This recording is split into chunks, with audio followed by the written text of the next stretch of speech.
기회로 바꿔주는 위기관리TV 최홍규입니다. 위기관리 오디오북은 책 읽기와 같이 좋은 습관으로 가치 있는 행복을 만들어가기 위해 지식을 공유하고 있습니다. 좋아요, 구독은 저에게 큰 힘이 됩니다. 오늘은 올바른 글쓰기와 보고서 작성을 위한 맥킨지 문서력 이호철 지음, 내 문장이 그렇게 이상한가요? 김정선 지음, 관련 서적의 내용과 함께 실제 경험한 대기업 보고서 작성 경험, 대학원 학생들의 논문 지도 경험을 중간중간 참고하실 수 있도록 전달드리겠습니다. 회사에서 보고서 작성에 어려움을 겪는다. 임원이나 팀장은 내 보고서를 좋아할까? 글을 작성할 때 어색하다. 다른 사람은 내 글을 어떻게 생각할까? 이런 생각을 한 번이라도 해본 경험이 있으시면 몇 번이고 해당 오디오북을 들으시면서 자신의 위기를 기회로 바꿔보시길 바랍니다. 우리가 글을 쓸 때는 세 가지 원칙이 있습니다. 첫째는 정확하게 써야 합니다. 특히 비즈니스 문서를 우리가 작성할 때는 정확한 전달이 최우선입니다. 둘째는 간결하게 써야 합니다. 내용이 길면 상대의 흥미를 유발하기가 어렵겠죠. 마지막으로 셋째는 설득력이 있어야 합니다. 읽어봤는데 독자가 이해를 못하면 그 문서는 실패한 것이 되죠. 추가적으로 이런 세 가지 원칙 외에 글을 쓰고 난 다음에 어떻게 교정해야 하는지 함께 알아보도록 하겠습니다. 글이나 보고서를 정확하게 쓴다는 것은 사실을 그대로 옮긴다고 보면 된다.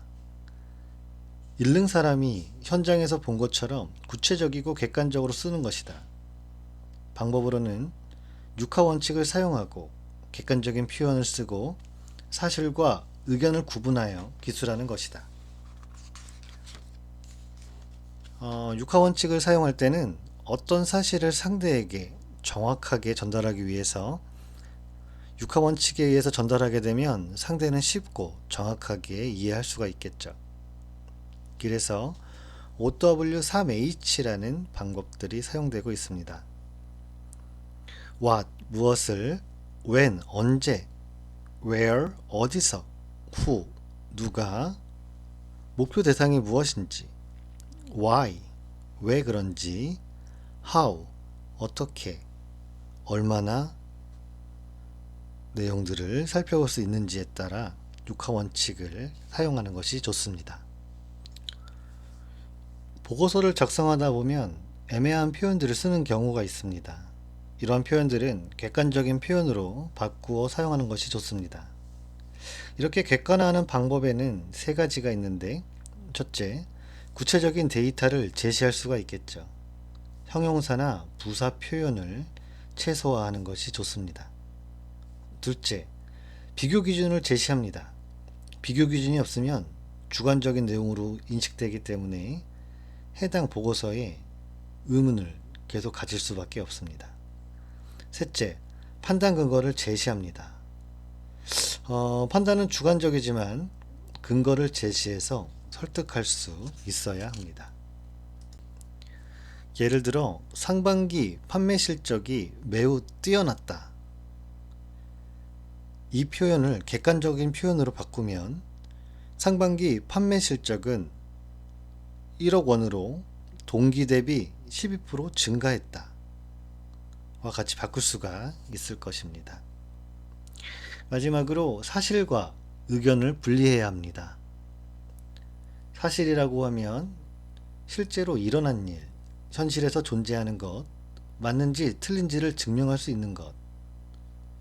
일반적으로 의견은 사실에 근거하여 판단하거나 의견에 대한 판단은 사람에 따라 다를 겁니다.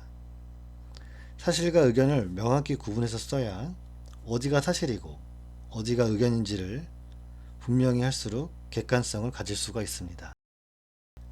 물론 보고서를 쓸 때 육하 원칙이나 사실과 의견을 분리하기가 쉽지 않을 수 있습니다. 하지만 최대한 이러한 형식을 갖춘다면 다른 사람을 설득하기에 도움이 될 것입니다. 알고 있지만 쉽지 않은 방법, 간결하게 써야 한다. 개조식의 문장 앞에 번호나 기호를 붙여가며 짧게 끊어서 중요한 요점이나 단어를 나열하는 방식, 이러한 개조식 문장을 쓰도록 노력해야 합니다. 또한 항목을 구분해서 사용할 필요가 있습니다.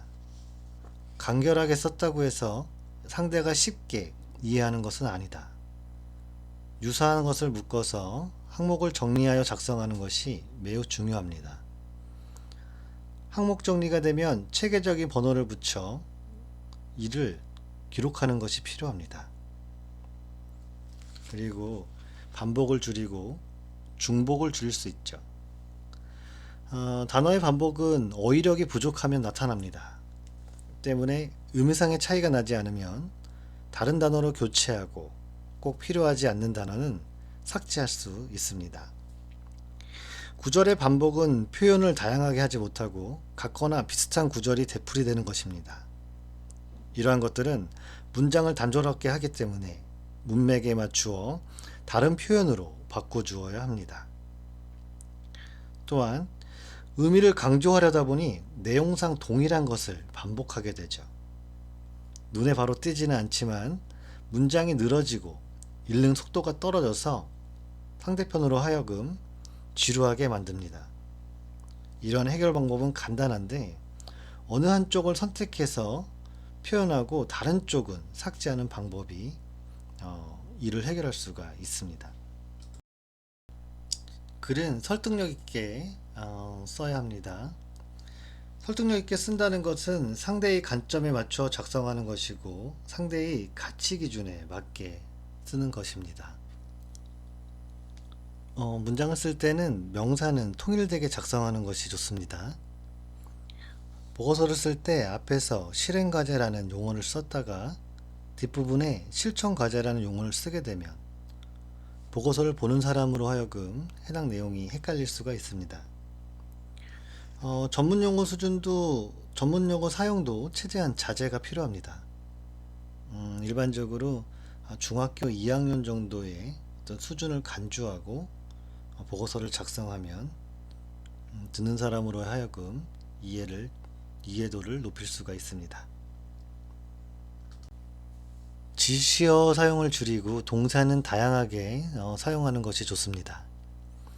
대명사나 부사, 관형사, 형용사 이러한 지시어의 종류가 상당히 많은데 이런 말들을 좀 최대한 줄이고 다양한 동사, 예를 들어 말한다, 설명한다, 주장한다, 밝힌다, 전한다와 같이 다양하게 사용하는 것이 문장의 설득력을 높일 수가 있습니다. 이 밖에 형용사, 부사 사용을 최소화한다든지 긍정적인 표현을 많이 사용하고 직접적으로 얘기할 수가 있겠죠. 예를 들어 의견을 나눠보아도 될까요? 직접적으로 얘기하면 토의합시다 가 될 수가 있겠죠. 능동적 표현을 사용하는 것이 좋습니다. 자신감 있고 문장에 힘이 있을 수가 있고 또 읽는 사람에게 강한 인상을 주게 되겠죠. 마지막으로 결론부터 얘기하는 것이 보고서 작성이 중요합니다. 결론부터 제시하면 독자는 이해하기 쉽고 문서 작성자는 논지에서 벗어나지 않는 장점이 있죠. 항상 문서는 논리적 순서에 의해서 작성하는 것이 좋고 일반적으로 보고서에 가장 많이 사용되는 방법들은 시계열, 과거, 현재, 미래 순으로 작성을 한다든지 에스컬레이션, 에스컬레이터라고 볼 수가 있는데 도입, 성장, 성숙 이러한 순서로 볼 수 있겠죠. 인과관계, 문제와 원인, 대책을 마련하는 이런 형식의 논리적 순서로 보고서가 사용되고 많이 쓰이고 있습니다. 저 또한 회사에서 보고서를 제출하고 학교에서 학생들 논문을 지도할 때면 여러 가지 글쓰기에 어려움을 겪을 때가 있습니다. 상사마다 생각의 틀이 달라 맞추기가 쉽지 않고 학생들은 논문 쓰기를 어려워합니다. 하버드 대학교 학생들은 입학 초부터 오레온 맵을 사용하고 있죠.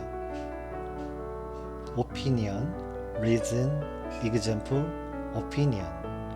주장하고 이유를 들고 예를 들고 자기 주장을 어필하는 것이죠. 그래서 글을 쓰기 위한 일정한 틀이 존재한다면 좀 더 쉬운 글쓰기를 할 수가 있겠죠. 당신의 위기를 기회로 바꿔주는 위기관리TV, 오늘은 보고서와 글쓰기 방법에 대해 알아봤습니다. 다음 시간에는 내가 쓴 글을 올바르게 교정하는 방법에 대해서 알아보도록